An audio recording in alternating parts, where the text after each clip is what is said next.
आज जातीय लेखक दिवस। जो माने लेखा लेखिरे मनोनिवेश करती, जो माने सारस्वत साधनार निजक व्रती करथांती एवं जो माने समाजर प्रत्येक मनीष पाखरे समाजर प्रतिफलन को पहुंचाती एवं सामाजिक अभिवृद्धिर परिकल्पना गुड़ी को कागज कलम रे उतारी जो माने समाज को दान करती से आज दिनटी बेस गुरुत्वपूर्ण। आज दिन में आम निश्चित भाव में आमर स्वतंत्र उपस्थापन आपण मानू भेटिदेबू एमिति जने लेखक को जहाँकर लेखा हुए तो समाजर गोटे वर्ग को अत्यंत उल्लसित करिछि एवं जहाँकि कहा जाए जे समाजर उत्तर पीढ़ी कहले आमर भविष्यत कहले बा ए संसार परवर्ती स्थिति कहले आमर शिशु मानक बुझाए एवं से शिशु मानक जीवन को गठन करबा, शिशु मानक भितरे मौलिक मूल्यबोध एवं शिशु मानक भितरे गोटे नूतन भावना बा मानवीय भावना जागृत करेबारे जे सतत प्रयासी से होउचंती शिशु साहित्यिक शेषभूषण आचार्य। आपण माने हुए तो ए नाटी शुणिथिबे किंतु ए नाटी समग्र ओडिशा रे काहेकि भारत वर्ष रे प्रसिद्ध जने सफल स्थपति भावरे बा से निजको जने स्थपति भावरे वृत्ति रे नियुक्त करिसंती किंतु मानसिकता रे तांकर प्रकृति प्रेम सौंदर्य लेप्सा एवं ता सहित प्रकृति पाई निजर अवदान को से यथेष्ट भाव में जारी रखिंट। आसंतो स्वागत करवा शेषभूषण आचार्य को।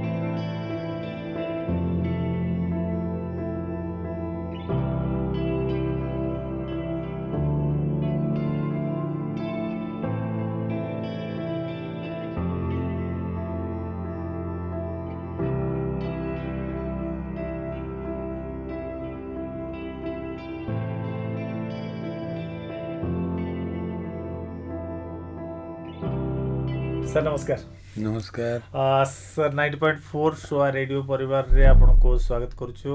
आपण समय दे हम पाखु आसिले। आज दिनटा जड़े लेखक पई निश्चित भाव में बहुत गुरुत्व रखे। आज डे रे आपण कोन अनुभव करूचंती जड़े लेखक भाव रे? प्रथमे तो मु सोआ को धन्यवाद देबी जो मते एठी को डाकी दिवारु किछि कहिबा को उपस्थापना करिबा को आपनकर ऑथर्स डे ऊपर। तो माने actually authors are very important to the society. अच्छा, ऑथर माने हम समाज पई बहुत बड़ो रोल से माने प्ले करते हम समाज रे। Ah actually language is the base on which everything, the language and communication is the base जहाँ ऊपर कि हम पूरा समाज आमर डेवलपमेंट आमर जहाँ सब किछि तारी ऊपर बेस। तेणु ऑथरिंग आमे it's not only about story telling. Authoring खाली स्टोरी टेलिंग में, authoring is communicating. So now the आमे जदि ऑथर बोली जोटा आगुरु थिला तो we immediately talk about a book कि गोटे बही लेखा। तो एमती टेक्निकली डिफरेंस थाए राइटर ऊपर ऑथर ऊपर। तेणु से राइटर किए ऑथर किए। So but virtually a writer becomes an author subsequently. But nowadays the media, it is like the print media. ame बुझू author कहले print media, but presently your electronic media also and because of the convenience created by the electronic media, but there are also conveniences in print media, advantages print media ro. Out तो virtually media plays a vital role also in bringing about the authorship to light to people. And जोटा आपणकर कहीं आम electronics media आड़ को बेसी आम गति कले लोक मैंने ई रीडिंग करवा आरंभ कले कहीं ना कन्वीनियंस रहा। पब्लिशिंग रो टाइम किसी दरकार है आपणकर printing takes lot of time, you need time, you need lot of things, you need correction तार सप्लाई अवेलेबिलिटी अवेलेबल ताकू डिस्ट्रीब्यूट करबा ताकू पहुंचेबा वेरियस सेक्शन रे ऑल दैट। तो here it just goes within a second all over and globally आपण communicate करि परछंती। So all those advantage apart and cost is less, that is also one huge difference and readers are many. Advantage with print media is तार chance नहीं to get lost because it is in form of a book. It has shelf value बहुत समय shelf रे से रही परिबो and here it gets lost माने it may get lost come and goes हां so people may forget about it people may not so it may not resurface again one may not search for it and find it out somebody so virtually one who is doing research he may go back but a book is there always there taunting you inviting you calling you print media has a that strength but electronic media has this other things because of which now the convenience because you are trying to the time factor everything together amar ajikali society kon ता ऊपर न्यस्त रोज कि आम केमती आम सब आड़ू हाओ आस्ते आस्ते तो माने लोक गोटे मिनिट भी अपेक्षा करिया को समय नहीं रागी जाउ जो टाइम आ समय जो नीड ऑफ टाइम समय आवश्यकता कहबा एवं समय स्वल्पता कहबा सेइथिपाई ऑथर्स माने भी निजर लेखार ढंग को जुगोपयोगी करिया पई मिनी कविता मिनी नोवेल मिनी गप मिनी स्टोरीज ये सब मध्य धीरे धीरे आसी माने आसबाक लागिला तेरे आज जो ऑथर्स डे यहाँ निश्चित भाव में प्रत्येक लेखक किसी गोटे माने रखे आपण जन ऑथर अनेक माने सारस्वत रचना करिसंती एवं विशेष करी शिशु मानक ऊपर आपण अनेक लेखा लिखिसंती तेबे एथि गोटे प्रश्न आसे स्वतः आसीबो जे ऑथर सी को ऑथर द्वारा अनुप्राणित मो प्रश्नटी आपन को ए प्रकार भाबरे जे आपण काहांकर बही आपन को जीवन रे सबठो अधिक को ऑथरंकर बुक आपन को जीवन को अधिक प्रभावित करछि प्रथम तो मु कहिबी माने मु गोटे ये सारस्वत परिवार रे जन्म मोर बापा थिले पंडित बानमोर आचार्य जे कि जने संस्कृत विशारद थिले प्रोफेसर थिले तांको द्वारा बहुत किछि काम अछि प्रथम ओडिया ज्ञानकोशर कंपाइलर थिले आपनकर भरत मुनि नाट्यशास्त्र मोर प्रथम ट्रांसलेशन 1964 मसिया रे करथिले तो बापा के सारस्वत हम घरे थाए तो मो भाई माने भौणी माने समस्त शिक्षक समस्त के सारस्वत मो बड़ भाई 21 वर्ष रे प्रथम नोवेल लिखुथिले तेणु मु एक्चुअली पिला बेले बहुत गप बही पढुथिले बापांकर ए जो बही गुडा सब थाए जोडा पुराण मु संस्कृत पढी पारेन कि देवनागरी रे पढी पारेनी मु किंतु चढ़ी करी गोटे गोटे तादर चित्र भी देखे जाता कि मु चित्र भी बहुत करे तेणु से चित्र प्रति अनुप्राणित हुए स्टोरी प्रति अनुप्राणित हुए सेठी ट्रेजर आइलैंड बहीटी थाए मो भौणी माने पढ़ती स्कूल ले कि कॉलेज रे से ट्रेजर आइलैंड बही रे चित्र थाई कि थाए गपटा तेणु मु इंग्लिश जहाँ न पढ़ी पारती तापर परे मु ताकू पढ़िली किंतु मोर मन अछि कि आम गाँव रे गोटे क्लब हाउस थिला आम 42 मौजा स्थित पटना ग्राम रे गोटे क्लब हाउस थिला एते सुंदर थिला परिवेश सेठी न्यूज लगा हबो अच्छा तेणु मु एक्चुअली गाँव रे बेसी दिन रही पान 2-3 दिन पई जाए छुट्टी रे 4-5 दिन पई एमती रहे जाय कि केही प्राय रही न थांती गाँव रे आमे छुट्टी रे खाली जाऊ तेणु मु जो रहे से क्लब हाउस रे न्यूज बाजे तो समस्त पूरा गाँव न्यूज सुन सेठी गोटे लाइब्रेरी थाए सेठी मु जोड़ा बड़ बड़ बहुत फेमस बहीगुड़ा अच्छी तार ओडिया ये से मु कहूँ मोर 9 वर्ष 8-9 वर्ष 10 वर्ष बेलर डॉन क्विकसोट रो ओडिया हैला डॉन कुश्ती अच्छा 3 मस्केटियर्स रो ओडिया हैला 3 सिपाही आपनकर ए सब जिंस बही ए सब विश्व साहित्य ग्रंथावली रो टेल ऑफ 2 सिटीज रो ओडिया हैला 2टी नगरी रो कहानी आज्ञा मु एगुडा आनी करी पढे आ मु एते पागल थाए शेक्सपियर कहानी ए सब बहुत पढे माने से ओडिया बही गुडा मिलुथिला गुडा बड़ भाग्यर कथा से मोर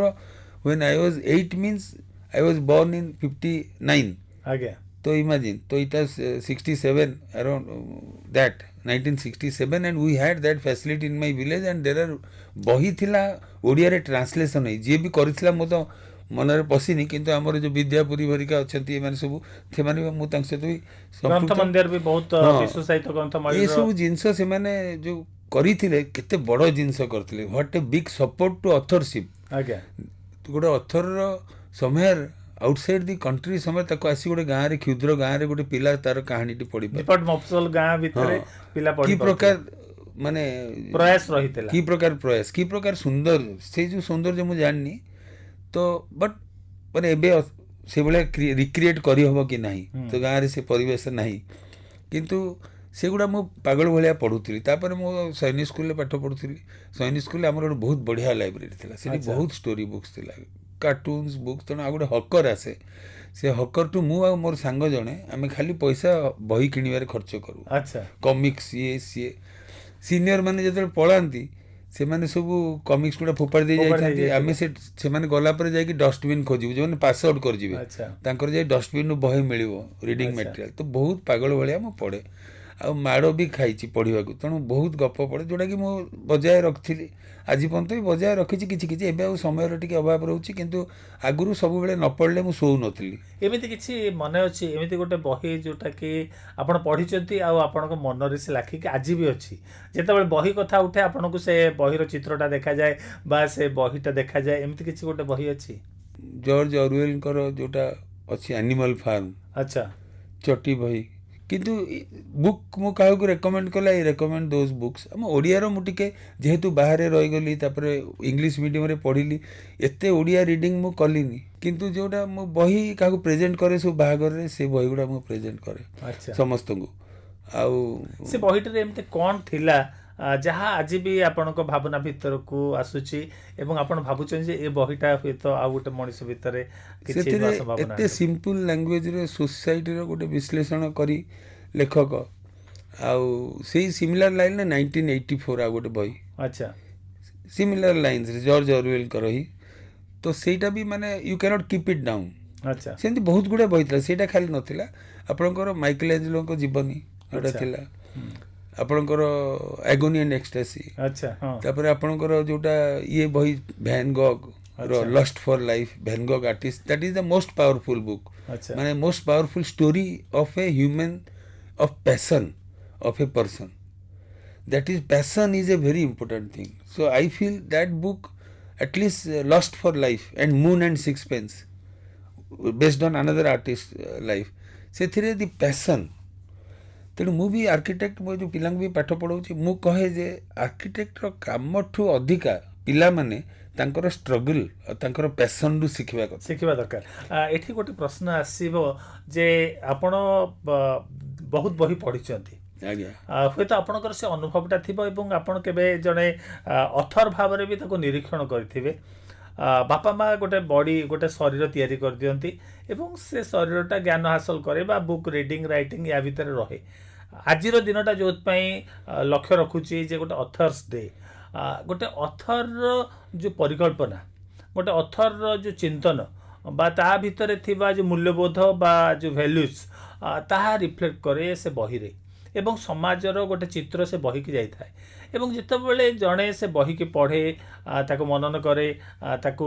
ତା ଜୀବନ ଭିତରେ ତାକୁ ମନେ ରଖେ, ସ୍ମରଣ ରଖେ, ସେତେବେଳେ ତାର ବ୍ୟକ୍ତିତ୍ୱ ଗଠନରେ ବହି ସାହାଯ୍ୟ କରେ ବୋଲି ଆପଣ ଭାବନ୍ତି କି? ତାର ବ୍ୟକ୍ତିତ୍ୱର ଗୋଟେ ରିଫ୍ଲେକ୍ସନ୍ ସେ ବହିରେ ହୁଏ। ଆକ୍ଚୁଆଲି ତାର ବ୍ୟକ୍ତିତ୍ୱ ହେଲା ସିଏ ବହୁତ ଏମ୍ପାଥେଟିକ୍। ଆଜ୍ଞା, ସିଏ ଅନ୍ୟମାନଙ୍କର ମାନେ ରୂପ ଧାରଣ କରିପାରେ। ଯିଏ ଲେଖକ, ଯିଏ ଅଥର, ସେ ଫିଲ୍ କରିପାରେ। ନାଇଁ ଯିଏ ପଢ଼େ, ହଁ ଯିଏ ପଢ଼େ ନିଶ୍ଚୟ ଅଥରର ସିଏ actually author is out of focus. ଆଜ୍ଞା, ମୁଁ ଗୋଟେ ଷ୍ଟୋରି ପଢ଼ିଲା ବେଳେ the story is my base and ମୁଁ ଆଉ author is out of focus. Who is the author? At the end I may appreciate the author, but author ବିଷୟରେ ମୁଁ ଭାବୁନି। ମୁଁ ସେ କ୍ୟାରେକ୍ଟର ଗୁଡ଼ା କରିଛନ୍ତି, ହଁ ସେଇଥିପରେ they are so empathetic, they can understand the humanity. they can put themselves into the other shoes and they can understand the finer feelings, human feelings, जोटा हमको सेटा हमको tickle करे, हमको सेटा भल लगे, से पूरा it takes it so close to our heart and our deepest feelings, and we can also place ourselves in the story. Normally that is also another way, that unless we identify ourselves with the story or what we are reading, we will not be interested. We will think it is something ଆମେ enjoy କରିପାରିବାନି। So that we get involved in the story also, and we can also see some reflection of our thoughts, our things, and we agree. Sometimes we may disagree, or mostly we agree with because he is focusing on, normally there people, they don't care about what is blasphemy, what is not social code, what they think is should be the thing, their thought process re philosophy ru seman taku project kari chalan. The writer, the author helps you imagine the things. Nothing is there. Gote visual ere cinema re you are seeing some pictures and all that, but in a book or a write up you are only visualizing for yourself as per your visualization power, but the information that is content there and the author knows how to make you imagine. ନିଶ୍ଚିତ ଭାବରେ ମିତ୍ରେ ସହମତ ହେବା ଯେ ଗୋଟେ ବ୍ୟକ୍ତିର ବ୍ୟକ୍ତିତ୍ୱ ସେଇ ଧାରାରେ ଗଠିତ ହୁଏ ଯାହା ସେ ଅଧ୍ୟୟନ କରେ, ଯାହା ସେ ପଢ଼େ ବା ଯାହା ତା ମେମୋରିକୁ ଯାଏ ଏବଂ ଯାହାକୁ ସେ ମନନ କରେ ଏବଂ ତାହା ତାର ଜୀବନରେ ଗୋଟେ ପ୍ରତିଫଳିତ ହୁଏ। ଯେମିତି ଆମର ଗୋଟେ ଓଡ଼ିଆରେ କଥା ଅଛି, ଯେମିତି ପଢ଼ିବା ସେମିତି ବଢ଼ିବା। ଆମେ ଯେଉଁ ଟାଇପ୍ର ବହି ପଢ଼ିବା, ଯେଉଁ ପ୍ରକାର ଅଧ୍ୟୟନର ରୁଚି ରଖିବା, ଆମେ ସେଇ ପ୍ରକାର ଭାବରେ ଗଠିତ ହେବା। ତେବେ ଏଠି ଗୋଟେ ଛୋଟ ପ୍ରଶ୍ନ ଯେ ଆପଣ ମାନନ୍ତି କି ଯେ ଏ ଯେଉଁ ଲେଖିବାର କଳା, ଅଥରସିପ୍ ବା ଅଥର ହବା, ଏଇଟା ଜେନେଟିକ୍ ବୋଲି? It is not genetic. ବହୁତ ଜିନିଷ ଆଜ୍ଞା, ସବୁ କଳା ଜେନେଟିକ୍। ଆଚ୍ଛା, ସବୁ କଳା ଜେନେଟିକ୍। ଦେର୍ ଆର୍ ପିପୁଲ୍ ଯେଉଁମାନେ ଚିତ୍ର କରି ଜାଣିନାହାନ୍ତି, ମୁଁ ଦେଖିଛି ସେମାନେ ତାଙ୍କର ପୌଢ଼ ବୟସରେ ଚିତ୍ର କରିବା ଆରମ୍ଭ କରିଛନ୍ତି। ଆଜ୍ଞା, and they have created wonders. So you can surprise yourself. So ବହୁତ ଜିନିଷ ଅଛି। ଆମେ କ'ଣ କରୁ, ହେରିଡ଼ିଟି ଉପରେ ଗୋଟେ ଇଏ କରୁ କି this is hereditary, but there is a lot from the, unless you get something, you get a stone, but unless you polish it ଆଜ୍ଞା, and shine it,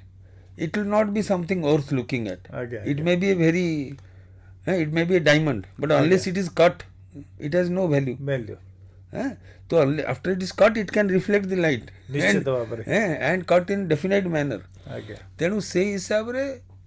ଜେନେଟିକ୍ ରହିଛି। ଆମେ ସମସ୍ତେ ତ everything is genetic, everything we carry, we don't understand, but our smallest things within our body, most of it is genetic. ଆପଣ ଜଣେ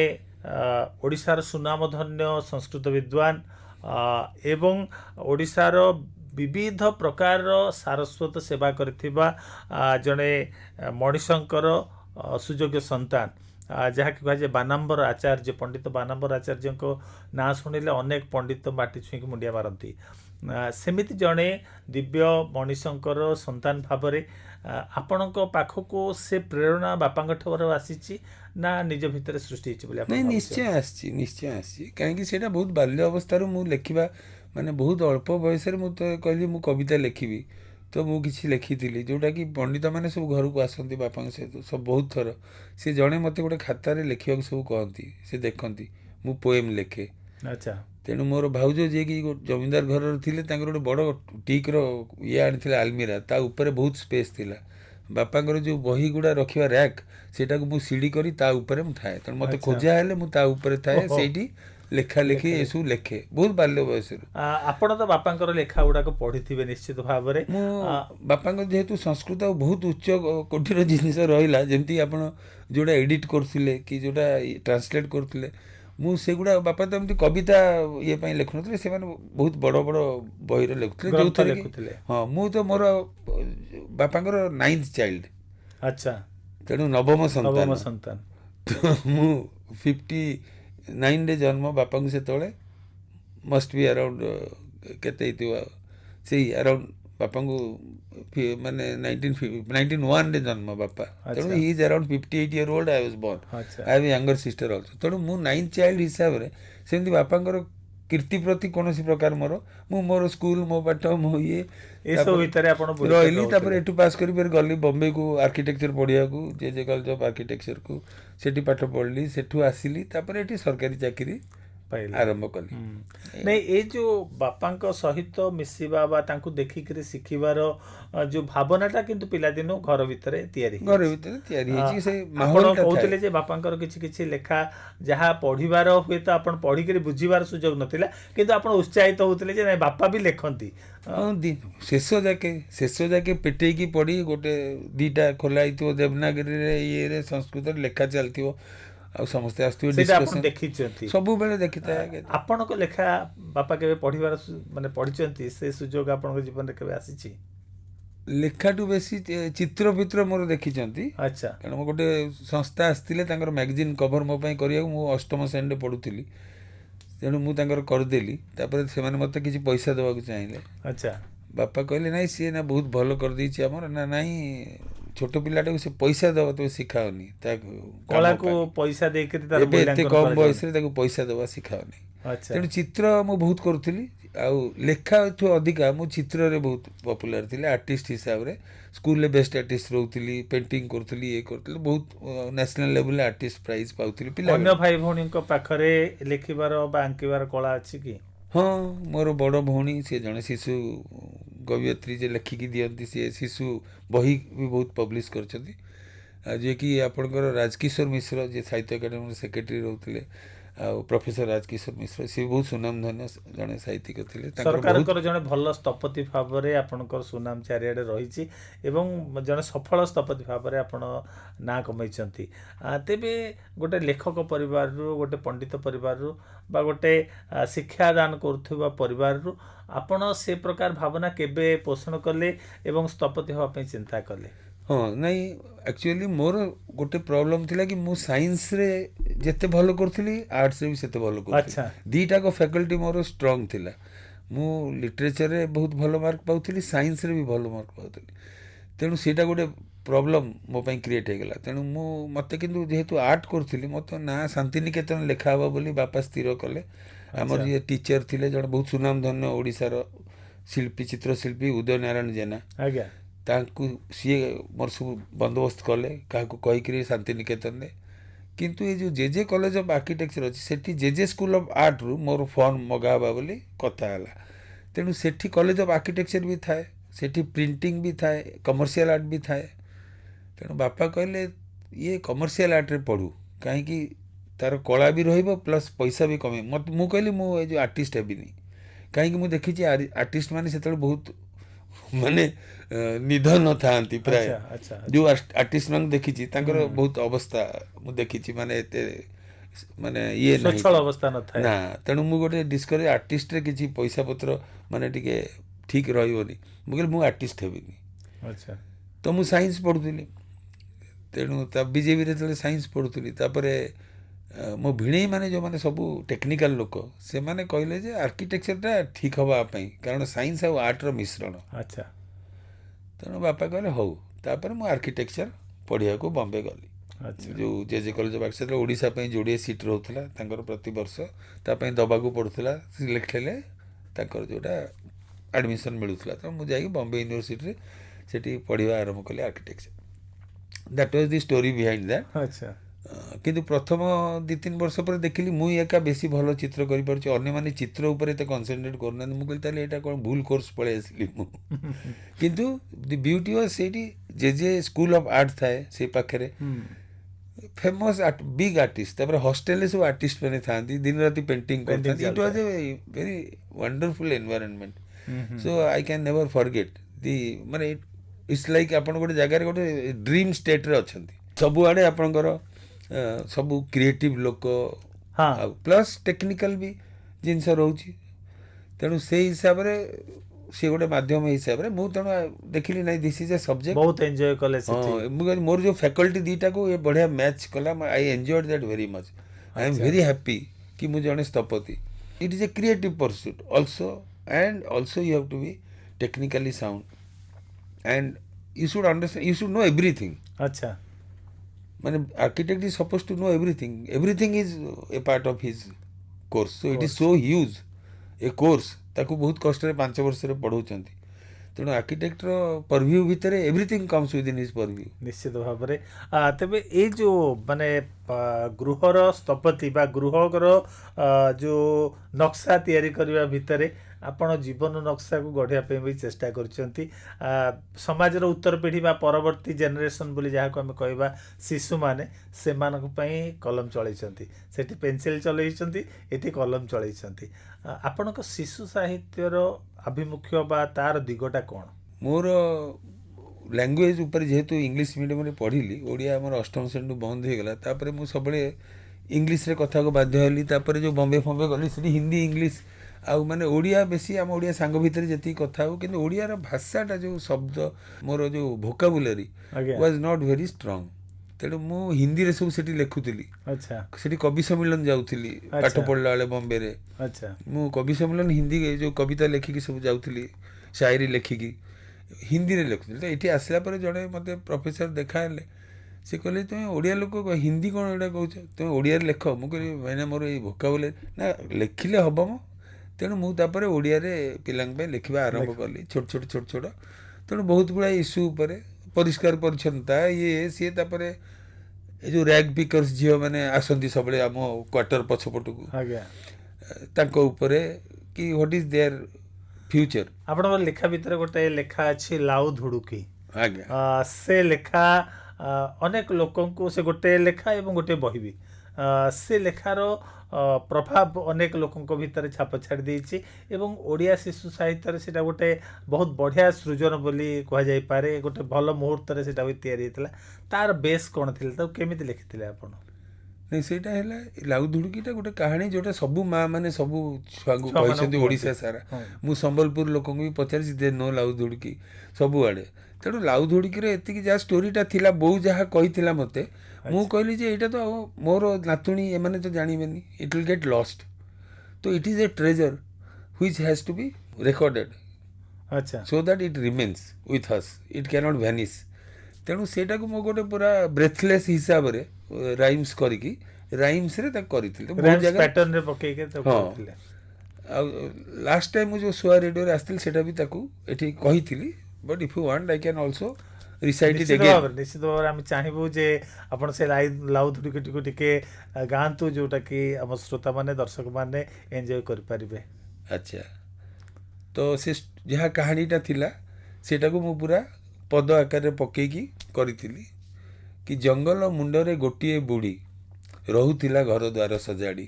काम करी करी होइला थका बाप घर जीव खोजे मौका अच्छा जंगल सेपारे ता बाप घर जंगलटी बण जंतुरे पुर इष्ट देवता स्मरण करी पुटुलटे धरी गला बाहरी पादटे पशिची बण भितर भुकिला हेटाटे आगे हाजर कहला रे बुढ़ी खाइबी तोते बड़ भोक एबे लागुची मते बुढ़ी कहे देख मु हाड़ चम रकत मांस मो देह कम फेरे बाप घर होई मु मोटा खुशी गिलिब मते जे गोटा हेटा कहे हो रहिली जगी फेरिला बेलू न जीवु भागी दीर्घ निश्वासटे बुढ़ी पकाए पाहुंडे पाहुंडे आग को जाए अच्छा जाइची कि नहीं 10 पाहुंड घास बणु दिसे बाघर मुंड बाघ मामू कहे हलाई जीभ जहा हेउ मोर भोक मेंटिब बुढ़ी कहे मुझे कंकाल सार बुली बाहरी मो बाप घर काम नहीं सेठी खाइबी खाली फेरिला बेलू थिबी मु फुली हेबा पाई राजी तुम आहार हेले करी दियो जंगल पार तो बाघ मामू कला जंगल पार बुढ़ी पहुँचला ता बाप घर बापा माँ आउ भाई भाउज साथे बुढ़ी कला बड़ मौज काम नहीं सेठी खाइला खाली अल्प दिन रे गला से फुली खुशी रे कटिला बहुत दिन फेरिबाकू एबे हेलानी मन अच्छा विदा होई बहु लुह अजाड़ी लाउ खोले पसी चलला गड़ी एक्चुअली ता पूर्व गोटे भूली गली कि सीए फेरिब किपरी हाँ माने सेटा पाई गोटे लाउ रो खोल खोल भितर पशिकी सी गड़ी की जो कि ता भितर लुचि गला बड़ लाउ खोलटे पाइला सी सो लाउ खोले पशी चलला गड़ी अल्प बाट से जाइची गड़ी बाहर सुविला बाघर लड़ी एटा ओरिजिनल कि लाउ धुड़ुकी मो बुढ़ी को देखी चुकी मुही न जाने बुढ़ी की फुड़ी कही लाउ गला आगो को गड़ी एक्चुअली सेठी बुढ़ी करी अति घागड़ा स्वर थरी थरी कहे लाउ भीतर मुही न जाने बुढ़ी की फुड़ी मुही जाऊ मु तो जाऊ अच्छी खुशी रे गड़ी बाट छाड़ीदेला लाउ को बाघ लाउ गड़ी गला आहुरी आग फिर अल्प बाट से जाइची गड़ी बाहर सुविला हेटार गड़ी लाउ धुड़ुकी मो बुढ़ी को देख चुकी मु न जाने बुढ़ी की फुड़ी कही बुढ़ी गला जोर से गड़ी आउ स्वर बदलाए नहीं हेटा भाई थिला बड़ चतुर धरी नेला सी बुढ़ीर स्वर कहला के अछ लाउ भीतर चिना जना लगे तुमर स्वर चमकी की बुढ़ी जीभ कामुड़ी आहुरी जोर से चलला गड़ी बाप घरे खाई बुढ़ी सकत खाईथिला नीति 10 बकत जेतिकी जोर से लाउ गड़ाए हेटा भाई सेते पछकु रहे हेटा पछे पछे लाउटी आगे लाउ छुटी अच्छी पवन बेगे लाउ गड़ी गड़ी बुढ़ी कबाटे माड़ होई ढो सबदे फाटे एक कुदाकर भितर बुढ़ी घरे पशी दिए कबाट माड़ी अच्छा that is the end of the story ये जो कहानी लोक कथा ये कहानी रो हुए तो अथर किए से कही हबो नहीं ना ये कहानी को माँ must be a great person बहुत सुंदर कल्पना ये कल्पना को जो कविता रूप दौरान एवं आम भाषा रे ओडिया भाषा रे आपण ताको रूप देले आपण इंग्रजी साहित्य रे बा विदेशी साहित्य रे एमिति किछि लोक कथा लोक कहानी पद्य रूपांतरित हवा लक्ष्य करछथि कि नहीं पोएट्री मान थिबो ନିଶ୍ଚୟ ଥିବ ଥାଇପାରେ। କାହିଁକି ଆମର ଯାହା ଏଠି ଘଟୁଛି ଆମେ ଗୋଟେ କଥା ବୁଝିପାରିବା କଥା ମୁଁ ବି ଲକ୍ଷ୍ୟ ଆଗରୁ ଭାବୁଥିଲି ଫରେନର ଇଏ ତ when I started living with them they are the same ମୁଁ କହିଲି ଆରେ ଇଏ ମୁଁ ଯିଏ ଇଏ ସିଏ ତ ମାନେ କିଛି ତ ଫରକ ନାହିଁ ଖାଲି ଗୋଟେ ପ୍ଲେସ୍ର ଫରକ ଇକୋନୋମିର ଫରକ ଆଉ କଲଚରର ଟିକେ ଫରକ କିନ୍ତୁ ଚୀନ ଲୋକ କଥାରେ ଅନେକ କଥା ରହିଛି ଯୋଉଟା ଭାରତ ସହିତ ସାମଞ୍ଜସ୍ୟ ରହିବ ଏବଂ ୟୁରୋପିଆନ ସାହିତ୍ୟ ଯୋଉ ରହିଛି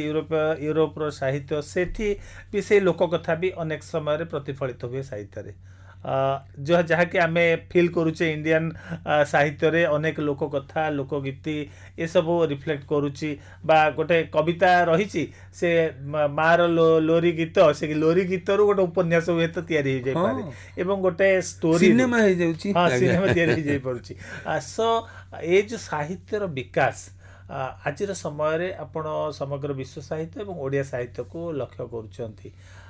ଏ ଯୋଉ ଅଥର ମାନେ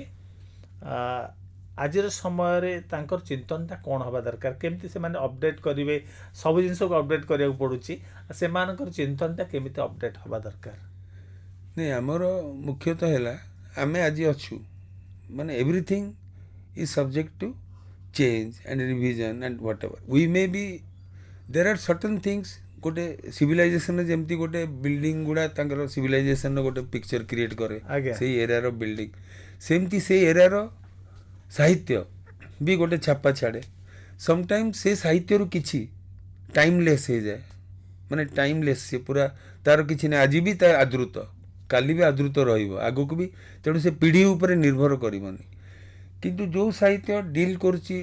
କିଛି ଡେଫିନାଇଟ୍ ଇସ୍ୟୁ ଉପରେ ଡେଫିନାଇଟ୍ ଇଏ ଉପରେ ତାର ପିଢ଼ି ସହିତ ତାର ଆକ୍ସେପ୍ଟାନ୍ସଟା ଯେମିତି ଚେଞ୍ଜ ହେଉଛି ମୁଁ କହିଲି ଯେଉଁଟା ଆଗରୁ ଥିଲା ହ୍ୱାଟ୍ ଇଜ୍ ବ୍ଲାସଫେମି ସୋ ପରେ the whole world is talking that language so the things are changing ତ ତେଣୁ ଏଇ ଯେଉଁ ଜେନେରେସନ୍ ଯେଉଁ the writer the author should be keeping up with the times ଆପଣ ଗୋଟେ ସୁନ୍ଦର କଥା ଏଠି କହିଲେ ଯେ ଆମ ସାହିତ୍ୟରେ ଯେଉଁ ଫରେନର ଆପଣ ଫରେନର ଦେଖିଥିଲେ ଏବଂ ଚିନ୍ତା କଲେ ଯେ ନାଇଁ ମୁଁ ଯିଏ ସିଏ ମାନେ ମୁଁ ଯେମିତି ଗୋଟେ ସ୍ଥାନରେ ଜନ୍ମ ହେଇଛି ମୋ ଚାରିପଟେ ଯେମିତି ଗୋଟେ ପରିବେଶ ପରିସ୍ଥିତି ଅଛି ତା ପାଇଁ ମଧ୍ୟ ସବୁ ଜିନିଷ ସମାନ ସେମିତି ଆମ ସାହିତ୍ୟ ଏବଂ ବିଦେଶୀ ସାହିତ୍ୟ ୟା ଭିତରେ ବିଶେଷ କିଛି ପାର୍ଥକ୍ୟ ନାହିଁ କିନ୍ତୁ ଆପଣ ପିଲାଦିନେ ଯେଉଁ ଅବସ୍ଥାଟିକି ଅନୁଭବ କରିଥିଲେ ଇଂରାଜୀ ମିଡ଼ିୟମରେ ପଢ଼ିଲେ ଓଡ଼ିଆ ବହି ପଢ଼ିବାର ସୁଯୋଗ ପାଇଲେ ନାହିଁ ଓଡ଼ିଆ ସାହିତ୍ୟ ଓଡ଼ିଆ ଭାଷା ବା ଓଡ଼ିଆ ଶବ୍ଦର ଗୋଟେ ଦୃଢ଼ତା ଆପଣଙ୍କ ସହିତ ରହିପାରିଲାନି ଏବଂ ଆଜି ବି ତାକୁ ଆପଣ ମୁକ୍ତ କଣ୍ଠରେ ସ୍ୱୀକାର କରୁଛନ୍ତି ଆଗାମୀ ଦିନରେ ବା ଆଜିର ସମୟରେ ସବୁ ପିଲାଙ୍କ ପାଇଁ ଘଟଣା ସମାନ କାରଣ ଓଡ଼ିଆ ଘରେ ଜନ୍ମ ହୋଇଥିଲେ ମଧ୍ୟ ମଦର ଲାଙ୍ଗୁଏଜ ଓଡ଼ିଆ ହେଇଥିଲେ ମଧ୍ୟ ସେମାନେ ଇଂରାଜୀ ପଢ଼ୁଛନ୍ତି ଏବଂ ଇଂରାଜୀ କହୁଛନ୍ତି ଏବଂ ଇଂରାଜୀ ସାହିତ୍ୟ ଯେଉଁମାନଙ୍କ ଭିତରେ ପଢ଼ିବାର ଆଗ୍ରହ ଅଛି ସେମାନେ ଇଂରାଜୀ ସାହିତ୍ୟ ପଢ଼ିବା ପାଇଁ ଆଗ୍ରହ ପ୍ରକାଶ କରୁଛନ୍ତି ତ ଆମର ଯେଉଁ ଏଡ଼େ ବଡ଼ ପାରାବାର ଓଡ଼ିଆ ସାହିତ୍ୟର ଏଡ଼େ ବଡ଼ ସଂସାର ଏ ପାରାବାରର ଭବିଷ୍ୟତ କ'ଣ ବୋଲି ଆପଣ ଆକଳନ କରୁଛନ୍ତି ନାଇଁ ଆକ୍ଚୁଆଲି କ'ଣ ହେଉଛି ମାନେ ଆମେ ଯେହେତୁ ସବୁବେଳେ ଗୋଟେ ରିଜନାଲିଜିମ୍ଟା ହଠାତ୍ ସବୁ କ୍ଷେତ୍ରରେ ଆର୍କିଟେକ୍ଚର କ୍ଷେତ୍ରରେ ଆମ ସୋସାଇଟି କ୍ଷେତ୍ରରେ ଫ୍ୟାସନ୍ କ୍ଷେତ୍ରରେ ଗୋଟେ ରିଜନାଲିଜିମ୍ଟା ମରିଗଲା that was because of the colonialism primarily ଗୋଟେ ଯେଉଁଟା ଜିନିଷଟା ଆସ୍ତେ ଆସ୍ତେ ଗୋଟେ ଥରରୁ ଆଉ ଚେଞ୍ଜ ହେଇ ଗୋଟେ ରୂପ ନେଇଥାନ୍ତା ସିଏ ସେଇଠି ଷ୍ଟପ୍ କରିଦିଆଗଲା ସିଏ ଆଉ ତାକୁ ଇଭଲ୍ଭ ହେବାକୁ ଦିଆଗଲା ନାହିଁ ଆମର ଯାହା ସବୁ ଥିଲା ଆମର ତ ଟେକା ପକେଇଲେ ଟ୍ୟାଲେଣ୍ଟ ଯୋଉଠି ଟେକା ପକେଇଲେ talent everybody see the people here in the studio all people who have specialities ତେଣୁ ସବୁ ହେଇଗଲା ତେଣୁ ସେ ଯେଉଁ ଡିସକଣ୍ଟିନ୍ୟୁଟିଟା କ୍ରିଏଟ୍ ହେଲା ଯେଉଁ ଭ୍ୟାକ୍ୟୁମ୍ଟା କ୍ରିଏଟ୍ ହେଲା ଏବେ ପ୍ରେଜେଣ୍ଟଲି ଆଉ ୟୁନିଭର୍ସାଲିଜିମ୍ ଆସିଗଲା ୟୁନିଭର୍ସାଲିଜିମ୍ ଆମେ କ'ଣ କରୁ we try to think what is international is the higher form ଆମର ଲୋକାଲ ଫର୍ମଟା ଏତେ ଇଏ ନୁହେଁ ନା ଇଟ୍ ଇଜ୍ ଜଷ୍ଟ ସମଥିଙ୍ଗ ଯେମିତି ଆମେ କୋଉ ଗାଉଁଲି ସହରୀ ଯେଉଁ ଜିନିଷଟା ରହେ ବଟ୍ ୱି ଆପ୍ରିସିଏଟ୍ ଦି ଗାଉଁଲି because that is a character and that is a state which is very important ଆଉ ସେ କେମିତି ସହରୀ ହୁଅନ୍ତା କି ତେଣୁ ମୁଁ ଯେତେବେଳେ ପ୍ରଥମେ ବମ୍ବେ ପାଠ ପଢ଼ିଲି ମୋତେ ଜଣେ ଟିକେ କହିଲା ଆରେ ଆମର ସେଠି କାଲକାଟାରେ ସବୁ ଅଲ୍ ସର୍ଭେଣ୍ଟସ୍ ଅଲ୍ ଇଏ ଆର୍ ଓଡ଼ିଆଜ ଆଉ ତୁ ପୁରା ଓଡ଼ିଆ ଲାଗୁଛୁ ପୁରା ପ୍ରଥମେ ମୁଁ କହିଲି ଭାଇ ମୁଁ ଓଡ଼ିଶାରୁ ଆସିଛି ମୁଁ ଓଡ଼ିଆ ତ ଲାଗିବି ନା ଆଉ ଏଇଠି ରହିଯିବି 5 ବର୍ଷ ଟିକେ ଓଡ଼ିଆ ତ କମିଯିବ ଟିକେ ମୁଁ ବମ୍ବେ ଷ୍ଟାଇଲ୍ ପିକଅପ୍ କରିବି ଆଉ ଟିକେ ରହିଯିବି ଆସ୍ତେ ଆସ୍ତେ ମୋର ଓଡ଼ିଆ ତ କିନ୍ତୁ ଯିବନି ରହିବ କୁଆଡ଼େ ଯିବ ତେଣୁ ସମସ୍ତେ ତାଳି ମାରିଥିଲେ ମୋ ସାଙ୍ଗମାନେ। ତ ସେ ପିଲାଟି ଚୁପ୍ ହେଇଯାଇଥିଲା, ଯିଏ ମୋତେ ଲଜ୍ଜା ଦେବାକୁ ଚାହୁଁଥିଲା କି ଆମ ରୋଷେଇଆ ଫୋଷେଇଆ ସବୁ ଓଡ଼ିଆ ଥାନ୍ତି ଆମ କଲିକତାରେ। ତେଣୁ ସେଇଟା ମାନେ ମୁଁ କ୍ଲିଅର, ମୋ mind is clear what I am. ମୁଁ ସବୁବେଳେ ଗର୍ବିତ, ମୁଁ ଓଡ଼ିଆ ବୋଲି ଗର୍ବିତ।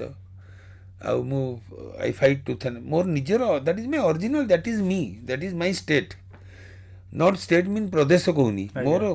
ଫିଜିକାଲ ମେଣ୍ଟାଲ ଷ୍ଟେଟ୍ ସବୁ। I am born of something, this soil. ତେଣୁ ମୁଁ ସେଇଟା ନେଇ ବହୁତ ଗର୍ବିତ। ଆମର ସାହିତ୍ୟ ଯାହା ଆମେ ରେବତୀ ଦେଖିବା, ମାଗୁଣୀର ଶଗଡ଼ ଦେଖିବା, ବା କାଳିଜାଇ କବିତା ଦେଖିବା, ଗୋଦାବରୀ ଶଙ୍କର, ଯେକୌଣସି ସାହିତ୍ୟକୁ ଆମେ ଧରୁଥିଲେ ସେଗୁଡ଼ାକ ମାଟିର କଥା ଥିଲା, ବା ମାନେ ପରିକଳ୍ପନାର ଭାରଟା ଏତେ ଅଧିକ ବହନ କରୁନଥିଲା, କିନ୍ତୁ ସାଧାରଣ ଜୀବନର କଥା ଥିଲା। ରେକର୍ଡ, ସେଟା ରେକର୍ଡ ଅଫ ଦ୍ୟାଟ୍ ଏରା, that place, and it will be there, the value will remain forever. Those are timeless. Revati will be timeless, ମାନେ ସିଏ ଆଉ ମରିଯିବନି କେବେ। it will be there, it will surface in the Odia mind forever, evergreen କୁହାଯାଏ, so ରହିବ, ଯୋଉଟା କି timeless ଜିନିଷଟା, ତାର ଭ୍ୟାଲ୍ୟୁ ଏତେ, ତାର ସେ ରହିବ ସବୁବେଳେ, କାରଣ ଦେ ଆର୍ ଷ୍ଟ୍ରଙ୍ଗ, ବହୁତ ଷ୍ଟ୍ରଙ୍ଗ ଭାଇବ୍ ତା ଦେହରେ ଅଛି, ମାନେ ଏତେ କ୍ଲାରିଟି ଅଛି ଆମର ସୋସାଇଟିର, ତାର ଲୋକଙ୍କ ବିହେଭିଅରିଆଲ ଇଏର। କିନ୍ତୁ ଏବେ ଲୋକ କ'ଣ ଆମର ଏଜୁକେସନରେ ବି ସବୁ ହେଇଗଲାଣି hands on type thing and project based things, and ଏବେ people are not, they are living stories. କାହିଁକି ନା ଆମର କ୍ଷମତା, capability, they are living the stories, they are creating stories, and they are posting them on the media. That is a story making also. Are you getting me? Yes. ସେ ବି ଗୋଟେ କାହାଣୀ ରହିଲା ନିଶ୍ଚିତ ଭାବରେ। ତେଣୁ ଜଣେ ଯଦି ତାକୁ ଭଲ ଭାବରେ କରିପାରିଲା, ଏବେ ଯୋଉମାନେ podcast these are all authorship. So what you are doing is authorship, is creating. So if I print something online, if I write a song, it is authorship. ତେଣୁ ମୁଁ ସେଇଟା କହିଲି, ମୋତେ ପ୍ରଥମେ ଗୋଟେ ସଙ୍ଗ ଲେଖିବାକୁ ଷ୍ଟେଟ୍ ବ୍ୟାଙ୍କ ଅଫ୍ ହାଇଦ୍ରାବାଦର ଗୋଟେ ହିନ୍ଦୀରେ କରାହେଉଥିଲା ନୟା ସବେରା ବୋଲି documentary, to promote self help group. ତ ସେଥିରେ ମୋତେ ଜଣେ, ମୁଁ ଯେହେତୁ ହିନ୍ଦୀ କ'ଣ କିଛି ଲେଖୁଥିଲି, ମୋତେ ଜଣେ କହିଲା କିଛି ତା ଦେହରେ ଗୀତ ଲେଖିକି ଦେଇପାରିବେ ଆଚାର୍ଯ୍ୟ ବାବୁ। ତ ମୁଁ ସାଙ୍ଗେ ସାଙ୍ଗେ ତାକୁ ସେଇଠି ଲେଖିକି ଦେଇଥିଲି, 2ଟା ଗୀତ ସେଥିରେ କରାହେଇଥିଲା। So for which I was felicitated both by Reserve Bank and State Bank. So I was the lyricist for those 2 songs, Hindi songs. In that Hindi Naya Savera boli gote cinema ko. That was my first time that I got some limelight and song writing. ମୁଁ ଏମିତି ସଙ୍ଗ ବହୁତ ଭାବୁଥିଲି, କିନ୍ତୁ ଏମିତି create ହବ ସଙ୍ଗ ମୁଁ participate କରିନଥିଲି। ଯେଉଁମାନେ ସାହିତ୍ୟର ଆଗ୍ରହ ରଖନ୍ତି, ସେମାନଙ୍କ ଜାଣତରେ ହେଉ ବା ଅଜାଣତରେ ହେଉ, ସେମାନଙ୍କ ଘର ଗୋଟେ ପାଠାଗାର ହେଇଯାଇଥାଏ। ଆଜିକାଲି ଅନେକ ବୟସ୍କ ଲୋକ ଦେହତ୍ୟାଗ କରିବା ପରେ ତାଙ୍କର ପିଲାମାନେ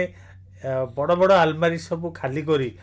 ସେ ସବୁକୁ କବାଡ଼ିବାଲାକୁ ଦେଇ ସେ ବହିପତ୍ରକୁ ଏଇ ଯେଉଁ ପେପର, ମାନେ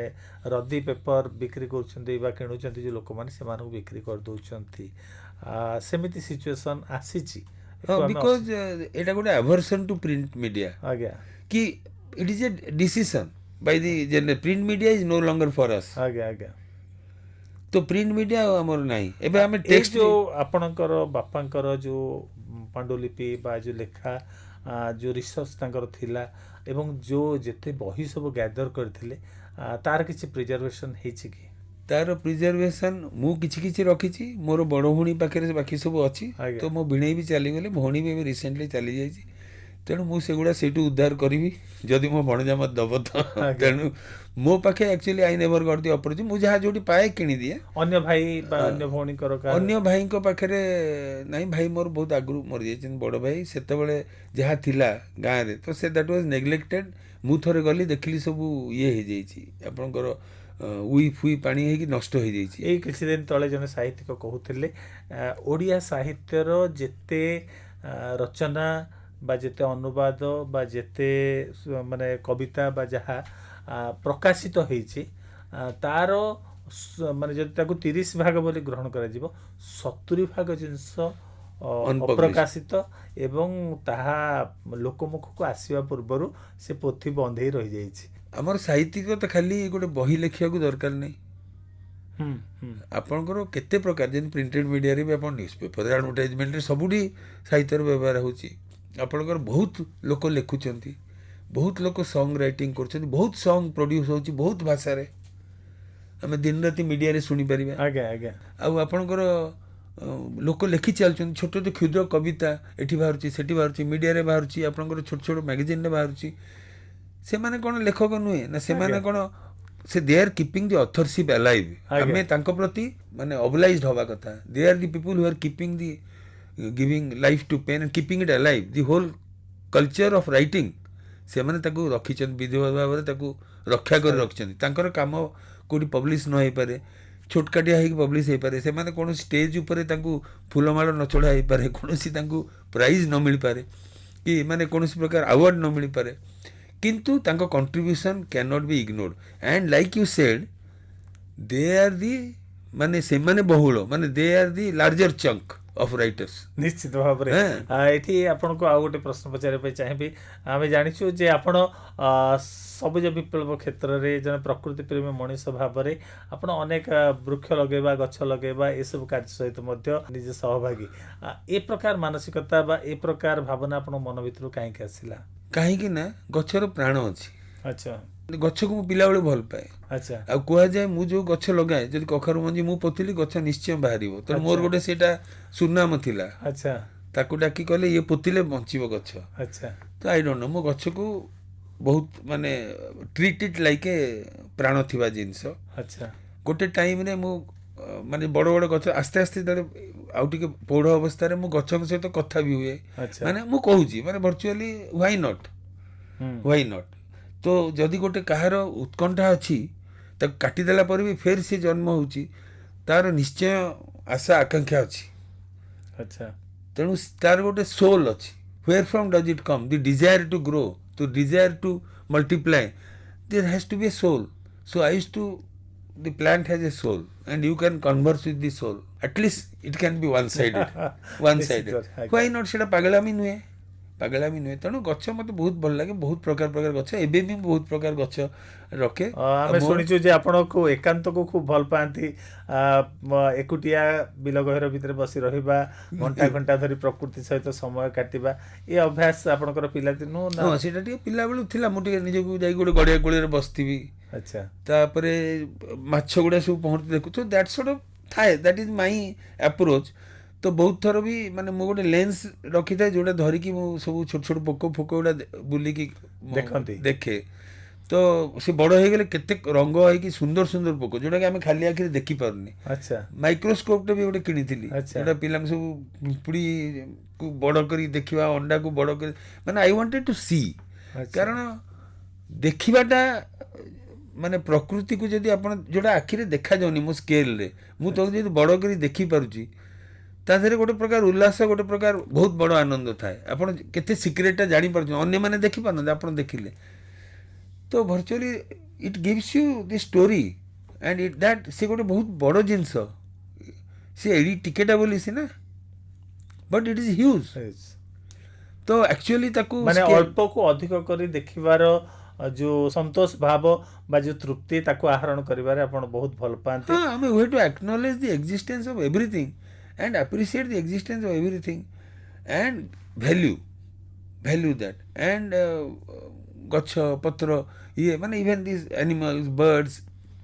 तो मु पंजुरी रखथली काहे ना पाखरु देखिबा को देन वन फाइन डे मो लागिला मो भगवान कोन मु करूची ये किलोमीटर उड़ी पारियो ताकू मु आबद्ध करी रखिची कोन माने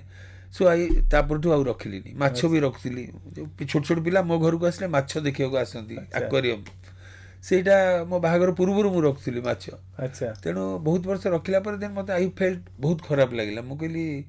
समाव जो आबद्ध ये मते आ भल लागिलेनी सेटा जो बयस नै कि हुए कि आमे बिजी थाउ सेते बेले ओटा कि लागेनी किंतु टिके चिंता कले बहुत बाधे अच्छा एबे तो मु से जो दुकान देखुची चढ़ी बिक्री होचन मते बाधुची भीषण माने it's a negative place for me देखिले मते लागुची गोटे कोन गोटे क्राइम चलची मु देखुची मुक्तिर आनंद को मनुष्य धीरे धीरे अनुभव करबा आरंभ करे एवं जीवनर जो स्वच्छंदता रहिछि मुक्तता रहिछि ताहा क्रमे क्रमे दृढ़ीभूत हुए बयस बढ़िया सहित तेबे आज जातीय लेखक दिवस अवसर रे आपण 90.4 सोआ रेडियो परिवार निमंत्रण स्वीकार कले आम स्टूडियो को आसिले एते सुंदर सुंदर अनुभव एवं अनुभूति की आम दर्शक मानक आम श्रोता मानक जनइले जहा कि हुए तो आपण को लगी पारे जे आपणकर अनुभव अनुभूतिर ये किंचित अंश किंतु से सब कथा निश्चित भाव में आमर परवर्ती पीढ़ीर लेखक मानू एवं विभिन्न वृत्ति रे रही लेखा को साधना भाव में जीवन में ग्रहण करथिबा व्यक्ति विशेष मानू समाज प्रति एवं जो कि कहा जाए जे प्रकृति प्रति आदर रखुथिबा मनीष मानक पई आपणकर कथा निश्चित भाव में बहु मूल्य रखे। तेबे आपणको कार्यक्रम तरफ बहुत बहुत धन्यवाद। आम निश्चित भाव में आपणक निकट कृतज्ञता प्रकाश करूछु। तेबे आजिर अध्याय को एठी रखिबा। विदाय दियंतु। नमस्कार। आपण सुनुछंती 90.4 सोआ रेडियो।